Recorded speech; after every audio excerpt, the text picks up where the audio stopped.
Dear students of class 7th, अस्सलाम वालेकुम। प्यारे बच्चों, अपनी इंग्लिश बुक खोलो और पेज नंबर 18 पर आ जाओ। पेज नंबर 18 पर कल हमने ग्रामर वर्क का कुछ पार्ट किया था। बच्चों, आज हम उसी पार्ट को कंटिन्यू करेंगे।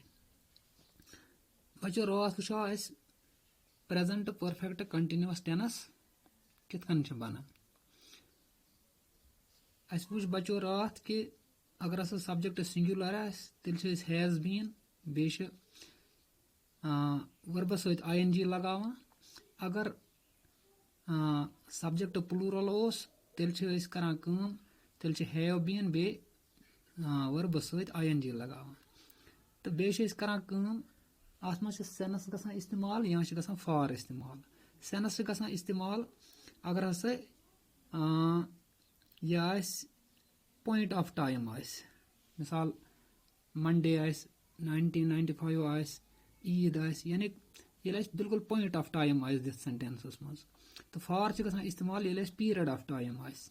ठीक है, मिसाल like 30 seconds, 10 minutes, 4 years, 1 year, 4 hours, 1 year,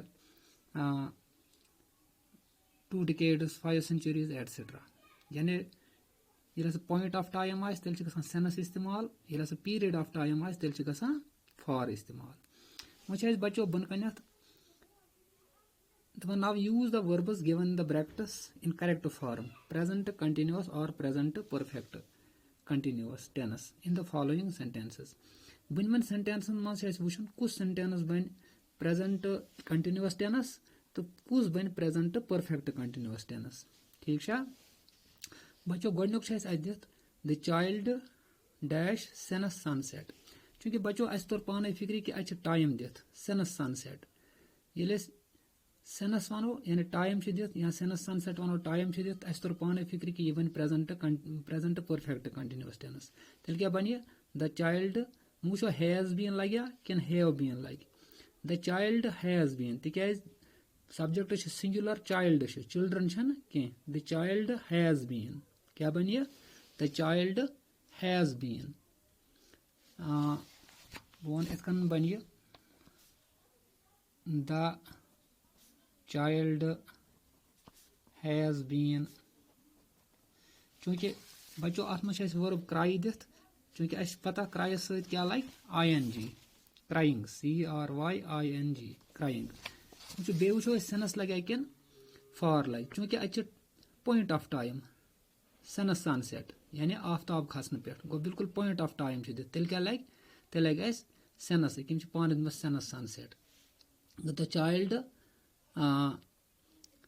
the child has been crying since sunset.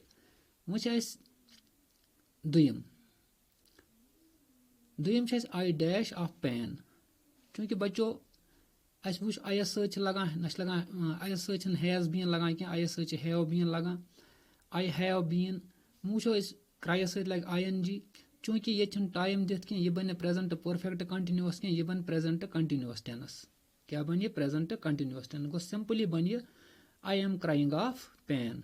क्या बन वो दुयम बन I am crying of pen. चूंकि कह टाइम ये दिथ इसलिए बन ये परफेक्ट कंटिन्यूअस कह। दुयम त्रीम number 3 she dash dash for 5 hours। वो बे वो ये चूंकि टाइम दिथ अस तोर पाने फिक्रे परफेक्ट कंटिन्यूअस टेंस बन। तेल क्या बन वो वन हैज बीन बना कि हैव बीन बन। चूंकि शी सब्जेक्ट ये सिंगुलर यह बन पाने she has been sleeping. Sleep सहित लगे ING, वर्ब स्लीप ING लगे she has been sleeping for 5 hours। गो त्रेम बन she has been sleeping for 5 hours।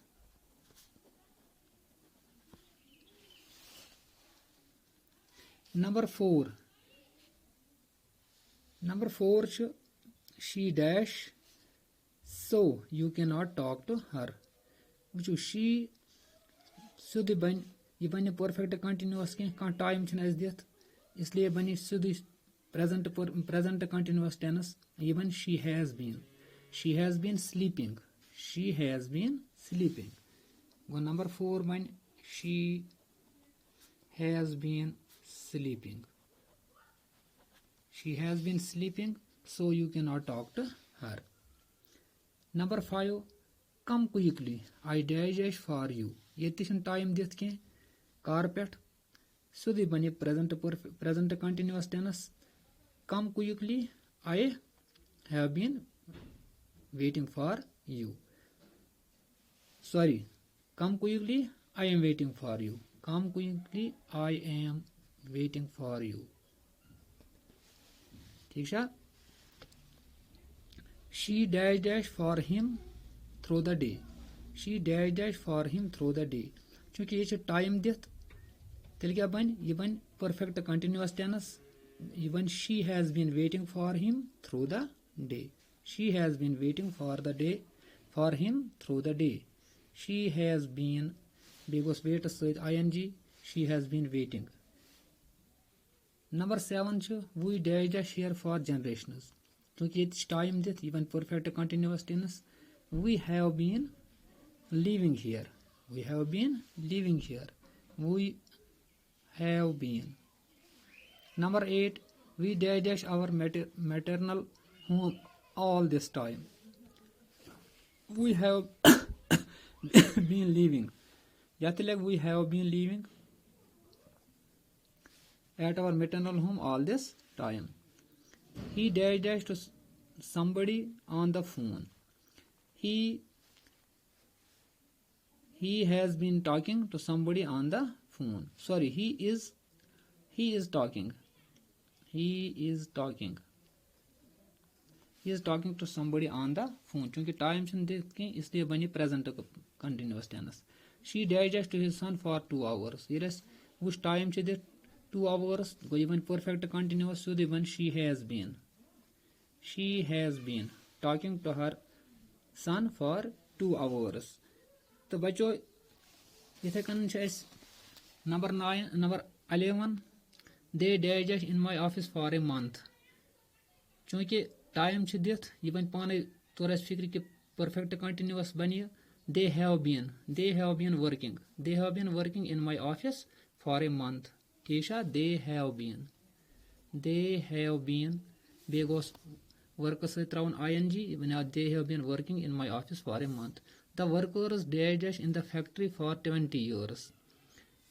The workers have been अत workers यानी subject plural time बुदित for 20 years even perfect continuous the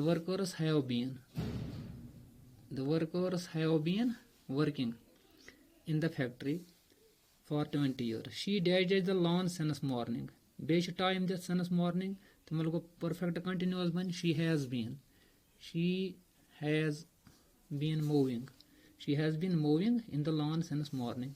She dashes her lawn चूंकि कहाँ time चन दिख इसलिए बनी present continuous tense she is moving यत क्या बन she is moving her lawn. Number 15 it dashes diesel. It is diesel बन ing त्राव it is dieseling तिक टाइम दिख कह it dashes since sunrise वो ये टाइम दिख since sunrise इसलिए ये बन perfect continuous tense it has been dieseling since sunrise.